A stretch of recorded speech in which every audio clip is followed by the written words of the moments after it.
मुट्ठी में कुछ सपने लेकर भर कर जेबों में आशाएं, दिल में है अरमान यही कुछ कर जाएं, कुछ कर जाएं। कैसे हैं मेरे प्यारे बच्चों? ईश्वर की कृपा से आप सभी अच्छे होंगे। और आज हम पढ़ने वाले हैं बहुपद के अंतर्गत अगला भाग, जिसके अंतर्गत शेषफल प्रमेय से संबंधित कुछ प्रश्न हमारे पहले रह गए थे। उन प्रश्नों को आज हम पूरा करेंगे और आज के बाद शेषफल प्रमेय से संबंधित जो आपकी अवधारणा है, जो भी कॉन्सेप्ट है, वो पूरी तरीके से आपको समझ में आ जाएगा। तो देखते हैं, एक क्वेश्चन से शुरुआत करते हैं। तो क्वेश्चन में दिया गया है, प्रश्न में दिया गया है कि यदि बहुपद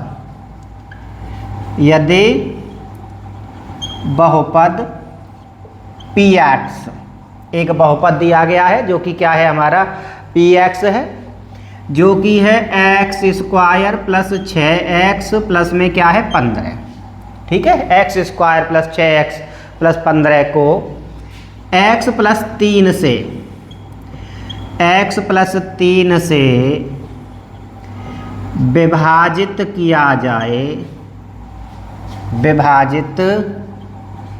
किया जाए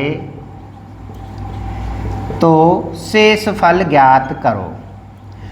अब पहले वाले भाग में हमने देखा था कि भागफल भी पूछता था और शेषफल भी पूछता था, और इसमें सिर्फ क्या पूछ रहा है, शेषफल पूछ रहा है कि शेषफल ज्ञात कीजिए।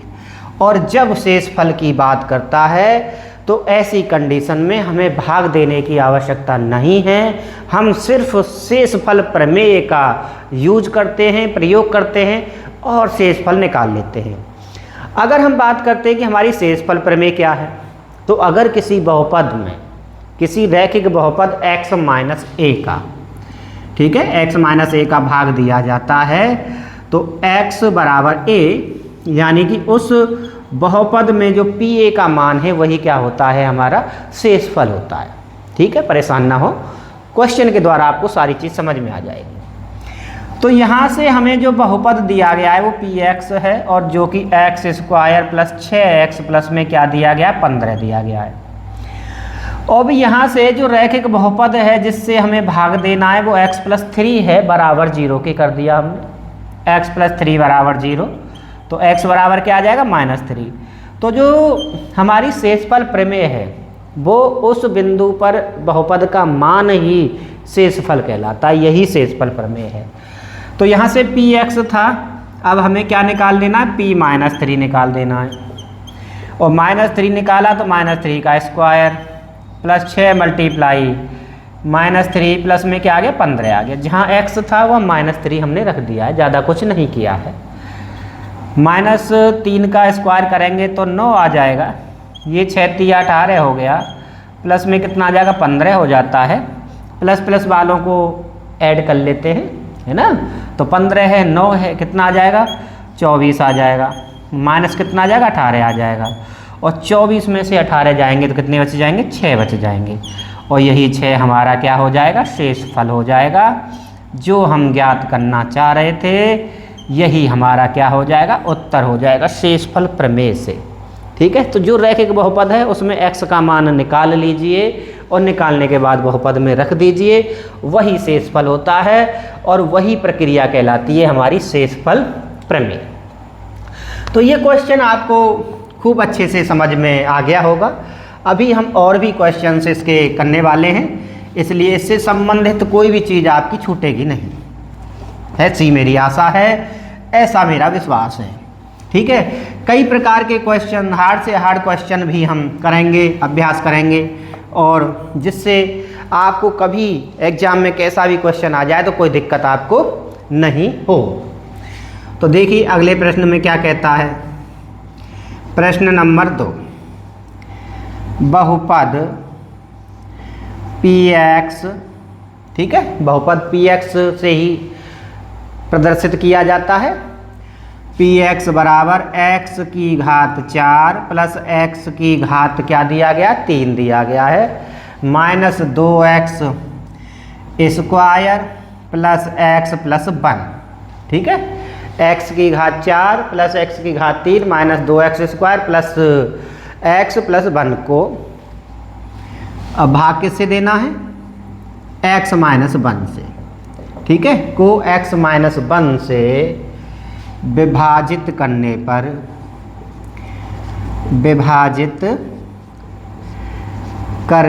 पर शेष फल ज्ञात कीजिए। ठीक है, शेष फल ज्ञात करना है, रिमाइंडर ज्ञात करना है। तो देखिए px हमारा क्या दिया गया है, px दिया गया x की घात 4 प्लस x की घात 3 minus 2x² plus x plus में 1। अब यहाँ से जो रैखिक बहुपद है वो x माइनस 1 बराबर 0, तो x बराबर क्या आ जाएगा, 1 आ जाएगा। ठीक है, तो अब हमें किस पर मान निकालना है, 1 पर निकालना है। किसके लिए, इस बहुपद के शेष फल के लिए, x माइनस 1 से भाग देने पर। रख देते हैं 1 की घात 4 प्लस 1 की घात 3 माइनस 2 1 का स्क्वायर प्लस 1 और a प्लस 1 और प्लस 1 पहले से दिया गया है। देखते हैं 1 की घात 4 करेंगे कितना आएगा, 1 ही तो आएगा। 1 की घात 3, 1 का तो कितनी बार भी गुणा कर लो 1 ही आता है। माइनस 2 आ जाएगा, ये प्लस 1 और ये प्लस 1, ये 1 और 1 2 हो गया, ये माइनस 2 हो गया और ये प्लस 2 हो गया। ये दोनों को जोड़ने पर इससे 1 कट के कितना आ गया, 2। तो यही हमारा क्या हो जाएगा, यही हमारा हो जाएगा शेष फल। शेष फल प्रमेय की सहायता से हमने शेष फल निकाल लिया है। ठीक है, प्रश्न नंबर 2 हमारा हो चुका है। इसके बाद हम अगला प्रश्न करने वाले हैं। अगला प्रश्न किस टाइप से है, क्या उसमें पूछा गया है, क्या उसमें शेषफल ही पूछा गया है या वो उसके गुणनखंड की बात करता है। शेषफल प्रमेय से गुणनखंड भी हम ज्ञात कर सकते हैं। एक प्रश्न हम इससे संबंधित करेंगे और आप आसानी से समझ भी जाएंगे कि गुणनखंड अगर हमें ज्ञात करना हो तो कैसे करेंगे। ठीक है, चलो जैसा कहा था वैसा ही है, एक गुणनखंड वाला ही प्रश्न आ गया है। जांच कीजिए बहुपद PT, पहले x में था बहुपद, अब हमारा चर किस में दिया गया है, t में दिया गया है। क्या दिया गया है, 4t की घात 3, 4t की घात 3 प्लस 4t²। ठीक है, 4t की घात 3 प्लस 4t² माइनस t और माइनस 1 का, ठीक है, माइनस t माइनस 1 का एक गुणनखंड, एक गुणज 2t प्लस 1 में 1 है या नहीं है, ये तो हमें बाद में पता लगेगा। पहले तो प्रश्न को हम लिखते हैं। तो PT हमारा दिया गया है 4t की घात 3 प्लस 4t² माइनस t और माइनस 1, ये तो हमारा बहुपद है। अब गुणनखंड क्या दिया गया है, गुणनखंड 2t प्लस में 1 इक्वल टू 0, तो 2t बराबर माइनस 1 और t बराबर क्या आ गया, माइनस 1/2 आ गया है। ठीक है, तो देखो अगर गुणनखंड होगा तो 2t प्लस 1 का इसमें पूरा भाग जाएगा, और पूरा भाग जाएगा तो शेषफल क्या रहेगा, 0 रहेगा। अगर शेषफल 0 है तो पूरा भाग इसमें चला गया। तो दो तरीके से इस प्रश्न को आप कर सकते हैं। पहले तो एक 2t प्लस 1 का पूरा इसमें भाग दे दीजिए, भाग विधि से जो स्टेप होते हैं पूरा भाग चला जाएगा, कह देंगे इसका फैक्टर है, इसका गुणनखंड है। और दूसरा क्या है, शेषफल प्रमेय की सहायता से, इसका हमने शेषफल प्रमेय की सहायता से t का मान निकाल लिया और यही t का मान यहाँ रख देंगे, 0 आ गया तो कह देंगे कि ये हमारा बहुपद का गुणनखंड है। तो यही प्रक्रिया हम अपनाने वाले हैं। p माइनस 1/2 4 की 4 माइनस 1/2 की घात 3 प्लस 4 -1/2 की घात 2 और -1/2 माइनस है ना, और माइनस का क्या दिया गया, 1 दिया गया है। चलो आगे देखते हैं। 4 का 4 और ये -1/8 हो जाएगा, घात 3 है, 1 का 3 बार गुणा करेंगे 1, 2 का करेंगे 8 आ जाएगा, माइनस आ ही जाता है। ठीक है, अगर घात 3 है, घात 5 है तब भी माइनस आएगा। देखो यहाँ 2 है तो यहाँ नहीं आएगा, यहाँ प्लस में आएगा। क्या आ जाएगा, 1/4 आ जाएगा। और ये माइनस माइनस भी क्या हो गया, प्लस हो गया है, और ये माइनस का 1 आ जाता है, दिया हुआ है। काट दो इसको, 4 दूनी 8, तो -1/2 आ गया। ये 4 से 4 कट के +1 आ गया है, +1/2 है, और माइनस का 1 है, इससे ये कटा है, इससे ये कट गया, बराबर क्या आ गया, 0 आ गया है। 0 आ गया है तो हम कह सकते हैं अतः 2t + 1 एक हमारा बहुपद है, जो कि हमारा किस में है, pt में है। कितना है, 4t की घात 3 है, प्लस 4t² है, -t-1 का क्या है,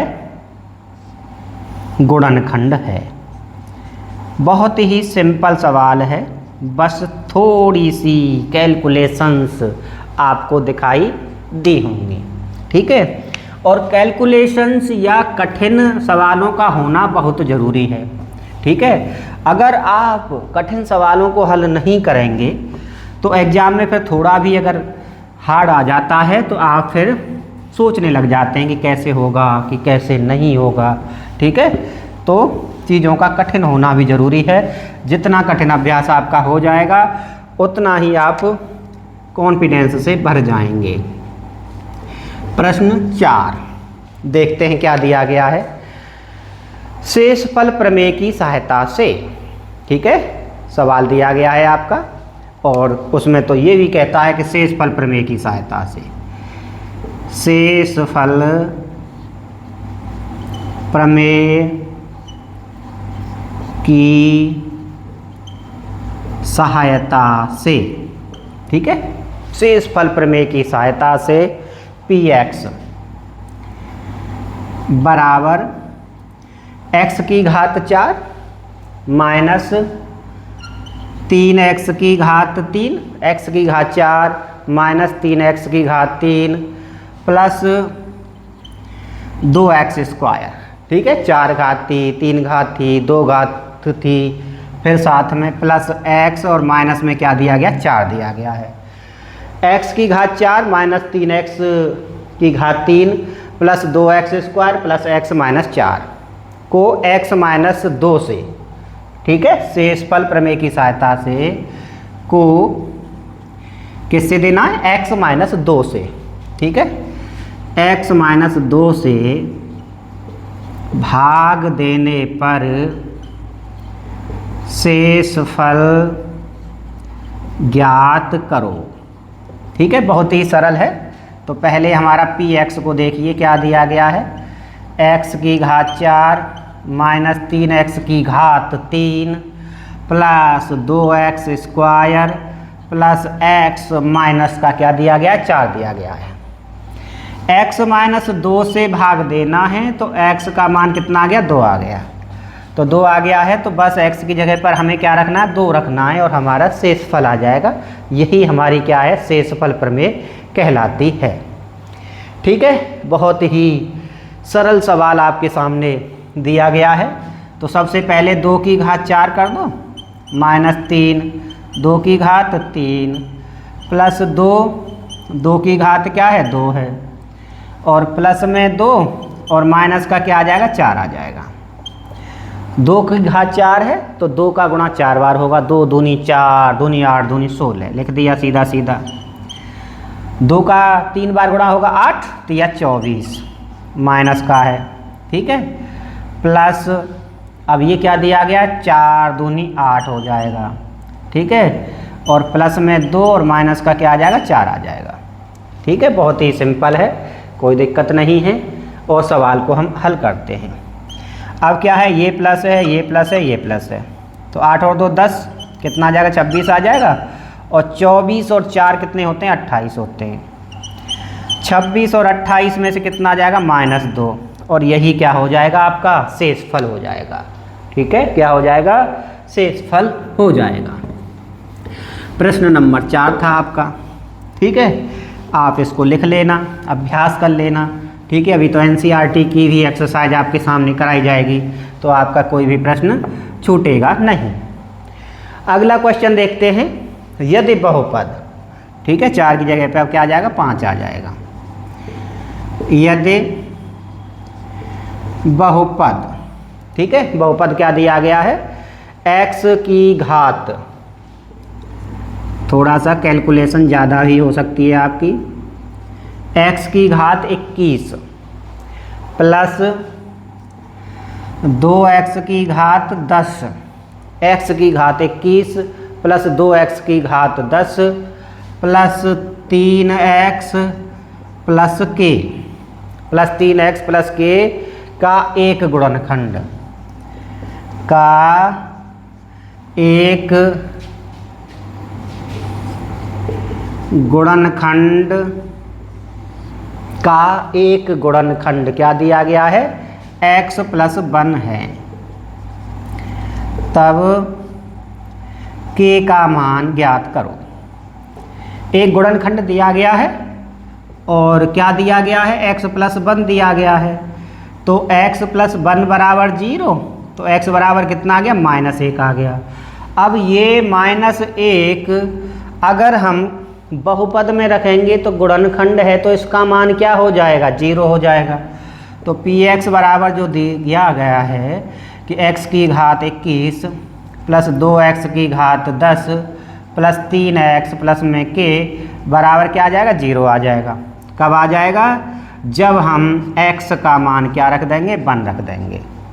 तो देखिए -1 की घात 21 प्लस 2x -1 है की घात 10 प्लस 3 ये -1 और प्लस k बराबर क्या आ जाएगा 0 आ जाएगा। अब ये तो -1 ही आ जाएगा, ये प्लस का 2 आएगा क्योंकि -1 की घात 10 कितना आ जाएगा प्लस में आ जाएगा। ये -3 और प्लस में k बराबर 0 आ गया। अब -3 और -1 कितना होता है -4 होता है, प्लस में 2 प्लस k बराबर 0, यहाँ से -2 प्लस k बराबर 0 और k बराबर कितना आ जाएगा यहाँ से 2 आ जाएगा। शेषफल प्रमेय की सहायता से k का मान भी ज्ञात कर सकते हैं। गुणनखंड दिया होगा, मान हम 0 का उसके सामने कर देते हैं। आपको काफ़ी हद तक आज शेषफल प्रमेय से संबंधित प्रश्नों के बारे में पता लग गया है। अवधारणा का भी निर्माण आपका हो चुका है। आज के लिए इतना ही, बहुत बहुत धन्यवाद।